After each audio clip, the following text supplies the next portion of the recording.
Hello all, this is the Casual Noob Gamer back at you with another video. Oh yeah, video, let's go, yeah. So, I've been thinking about the problem that Nintendo has with game key cards and a possible solution to this.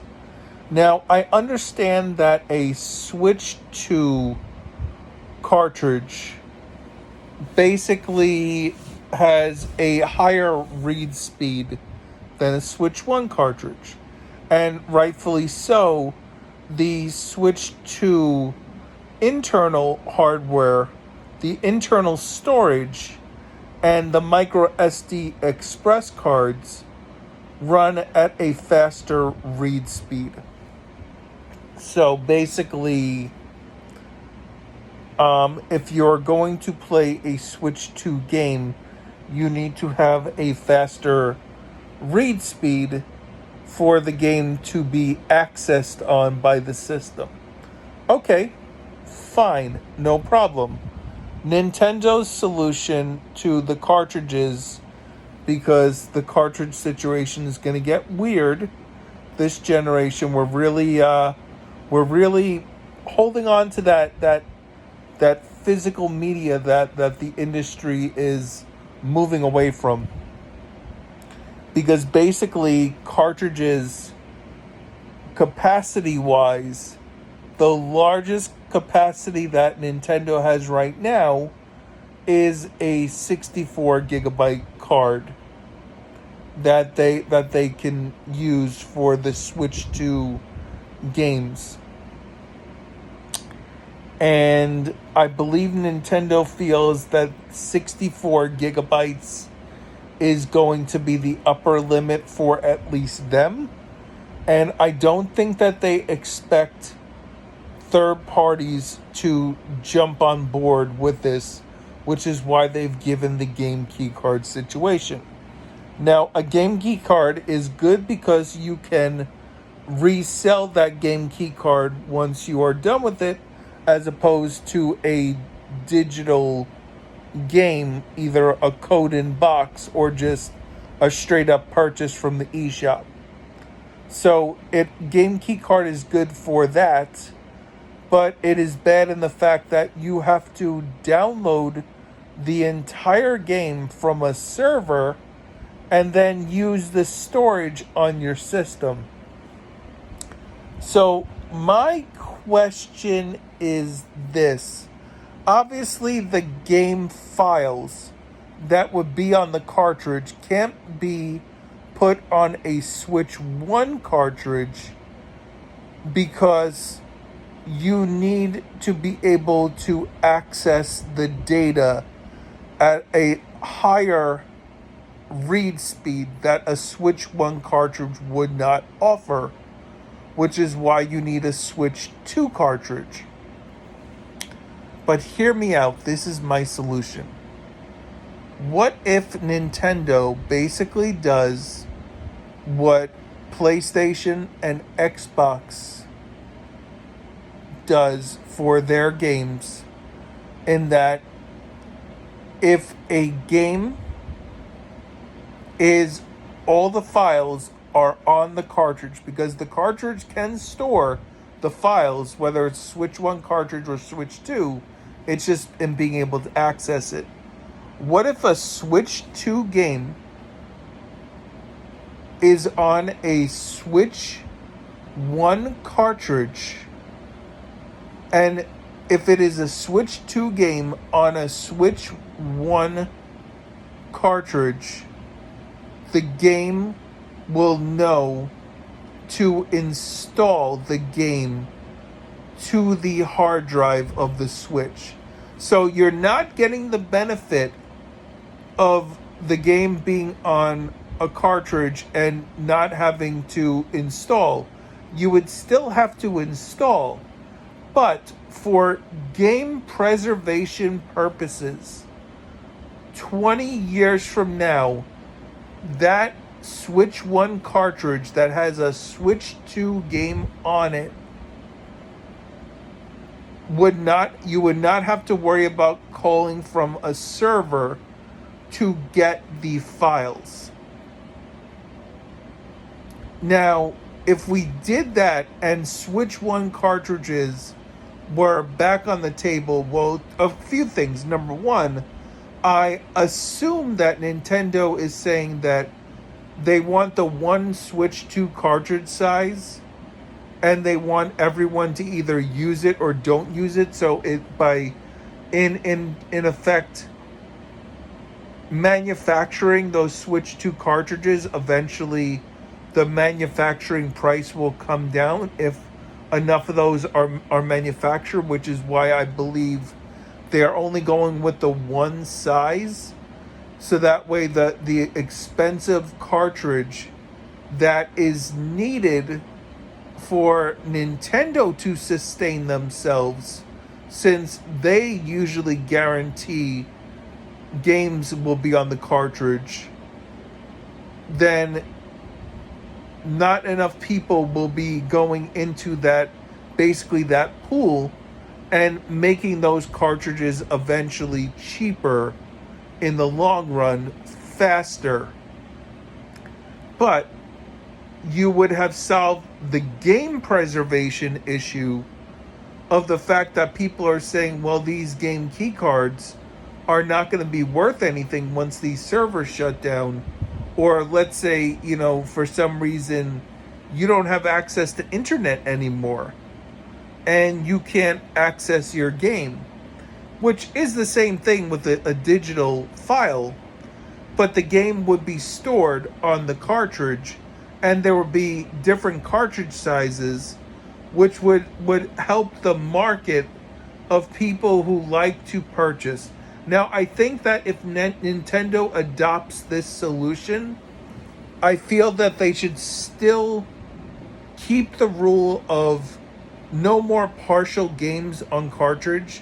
So if you're gonna put part of the game on the cartridge, or something that, if Nintendo wants to do the PR move of saying we're doing this for game preservation, to compromise, then at least say that, number one, no partial games on cartridge anymore.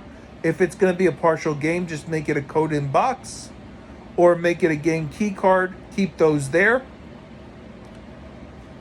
And if you're going to use the cartridge and your game needs to have a big, like a very crucial day one patch, at least,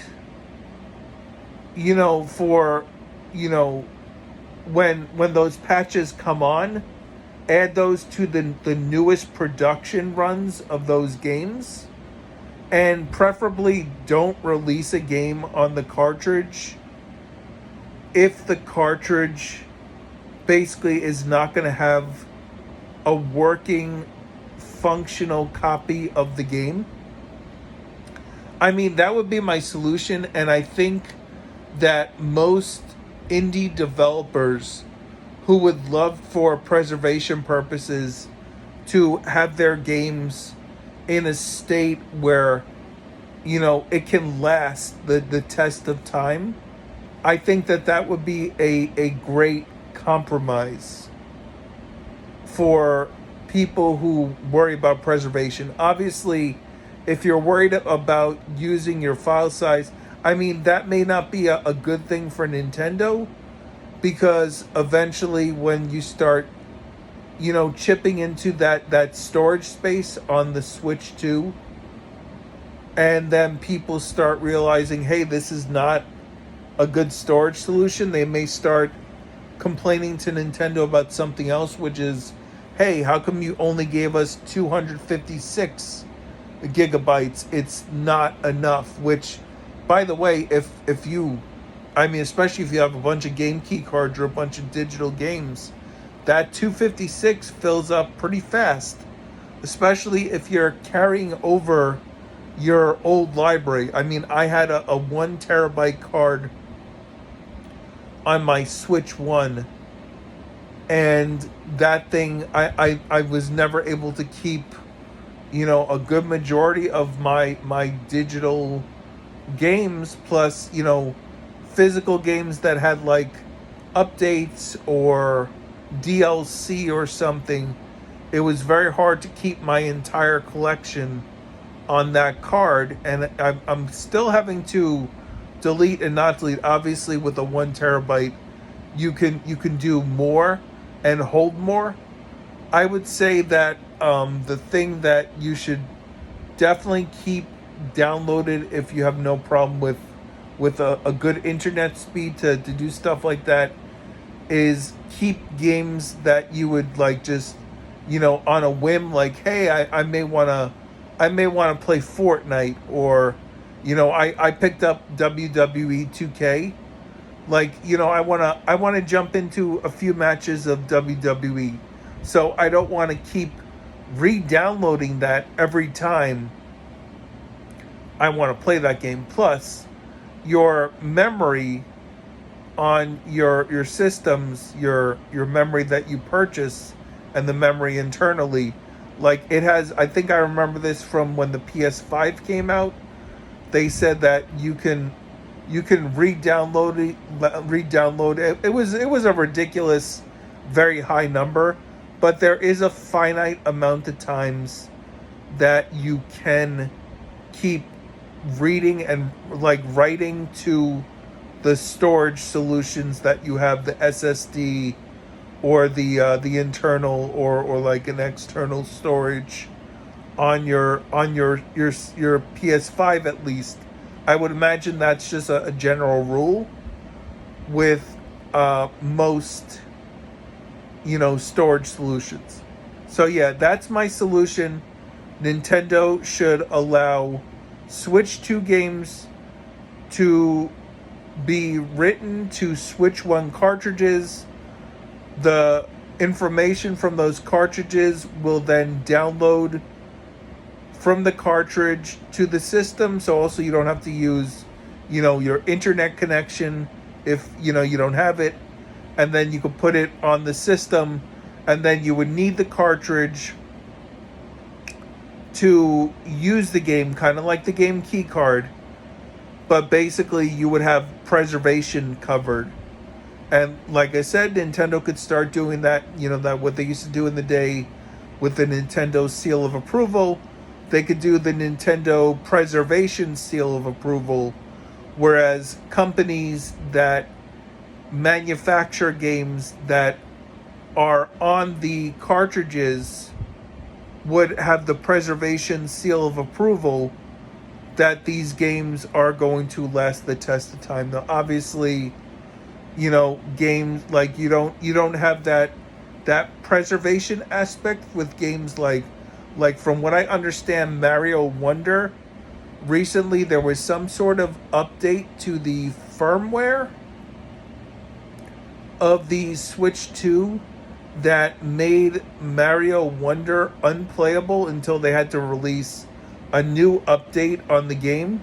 So if you have an initial release of that game, you're not going to have the update that you need to play the game. If let's say you were to reset your system and had no way to get a new update for your game to work on the Switch 2.